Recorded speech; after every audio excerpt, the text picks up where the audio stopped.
Bueno, en primeiro lugar, dende Marea dar as grazas ao Comité de Empresa de Endesa por ternos recibido e tamén disculparme porque tiña que ter vido antes e non puiden facelo ata hoxe mesmo.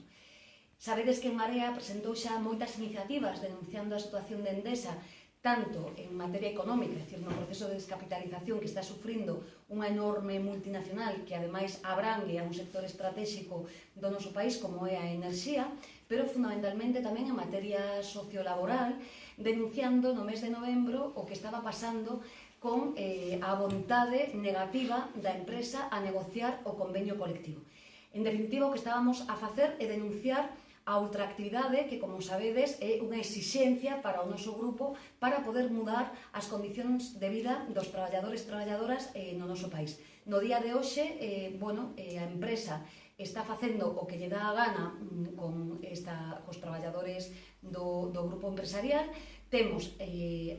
máis de 8.000 persoas no conxunto do Estado activas que están afectadas e que a partir de agora, toda vez que xa non rixen as condicións do convenio, están sin protección e terán que negociar individualmente coa propia empresa as súas condicións laborais, pero temos máis de 27.000 persoas que son pasivos aos que se lles vai meter un recorte fortísimo nos seus beneficios sociais que estaban acadados e protegidos en todos e cada un dos convenios que ata agora tiñamos. É un despropósito, insisto, nunha grandísima multinacional que ten grandísimos beneficios e o que estamos a dicir dende Marea e dende o Grupo Confederal, dende logo, é que imos estar, como sempre, ao carón dos traballadores e traballadoras de Endesa e, dende logo, imos non só apoialos co traballo que temos que facer no Congreso dos Deputados, senón que, ademais, imos estar con eles defendendo na rúa todas e cada unha das accións, das reivindicacións que eles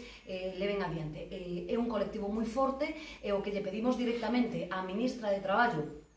e fundamentalmente tamén á ministra de Transición Enerxética, señora Rivera, que actúen, teñen forza dabondo o goberno para exixirlle á Endesa polo menos que respete nun país civilizado, en un país do século XXI, as condicións mínimas do traballo, que son respetar os convenios colectivos. Deixo vos co presidente do Comité de Empresa. Bueno, eu en nombre dos traballadores e dos ex-traballadores desta empresa,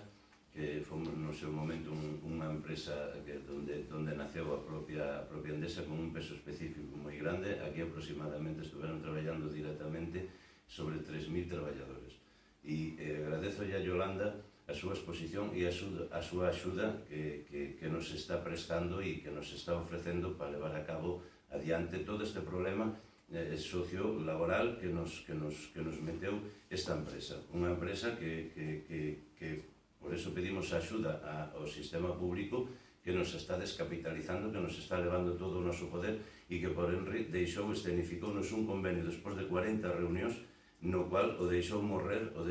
era simplemente enfrialo para perder a protección dos nosos convenios e dos nosos compromisos cos activos e cos ex-traballadores, no cual literalmente, e desde, eu digo, xa non é unha empresa española, é dicir, é unha figuración comercial que lle chaman Endesa, pero somos unha filial de Enel, no cual todos os nosos diñeiros se nos está metendo literalmente a mano no bolsillo, nos los está levando a Italia. E por eso pedimos todas estas axudas aos partidos políticos, que creo que é un tema que o teñen que resolver. E o teñen que resolver, como nos dice a compañera Yolanda, o teñen que resolver vía legislación, o teñen que resolver no Congreso de todos os españoles, en todas as cámaras de todos os españoles, que é onde nos están